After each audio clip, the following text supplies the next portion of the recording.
À tous et à toutes et bienvenue à notre rendez-vous quotidien consacré à la méditation de la parole de Dieu. Nous sommes aujourd'hui le mercredi 11 août 2021.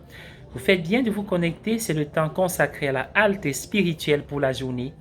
L'évangile qui nous est proposé est un texte de Matthieu au chapitre 18 des versets 15 à 20. Un ancien dicton juif disait que là où deux ou trois étaient réunis pour étudier la loi, Dieu était présent parmi eux. Jésus s'en fait l'écho, mais il dit « Je suis là au milieu d'eux ». Il est lui-même la présence de Dieu. Les maîtres juifs appelaient souvent Dieu le lieu. Jésus est le lieu où nous rencontrons Dieu. Et c'est beau de pouvoir faire ce lien. Là où plusieurs étaient là pour étudier la loi, Dieu était présent.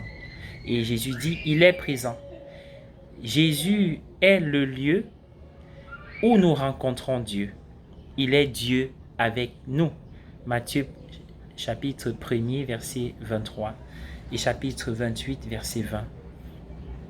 C'est le seul contexte approprié pour aborder le difficile sujet de la correction fraternelle qui est posé aujourd'hui. Nous avons tous des souvenirs douloureux d'avoir été corrigés. Lorsque la correction était l'expression d'une supériorité, d'un contrôle, d'une colère, d'une impatience, d'un esprit critique ou de toute autre chose que de l'amour. En un mot, lorsqu'il y a de l'ego, c'est la garantie de nous nuire au bout du compte, même si cela améliore votre comportement à court terme. L'ego ne sait pas comment aimer et donc il ne sait pas comment corriger. Heureusement, nous avons aussi le souvenir d'avoir été corrigés avec amour. Lorsque quelqu'un, par pure bonté et préoccupation, nous a pris à part et nous a dit un mot respectueux et aimant à l'oreille. Ce genre de correction ne peut pas se faire par-dessus l'épaule. Elle ne peut venir que d'une vie d'amour. Si vous n'aimez pas les gens, n'essayez pas de les corriger. Laissez cela à quelqu'un qui peut le faire. Si vous aimez quelqu'un, l'amour lui-même peut le corriger, souvent sans que vous ayez à dire un mot, à moins que la personne ne souffre d'un quelconque trouble de la personnalité. Le Seigneur corrige celui qu'il aime, comme un père, le fils dont il fait ses délices. Dit Proverbe au chapitre 3, verset 12. Il est étrange que Jésus parle des païens et des collecteurs d'impôts comme de parfaits irrécupérables, puisqu'il les a traités avec gentillesse et même avec admiration. Dans d'autres parties de l'Évangile, voire par exemple Matthieu chapitre 9, verset 10 et suivant, ou alors chapitre 21, verset 31. Cela persuade certains spécialistes que le texte n'est pas matériel de Jésus, mais un reflet de la pratique de l'Église primitive.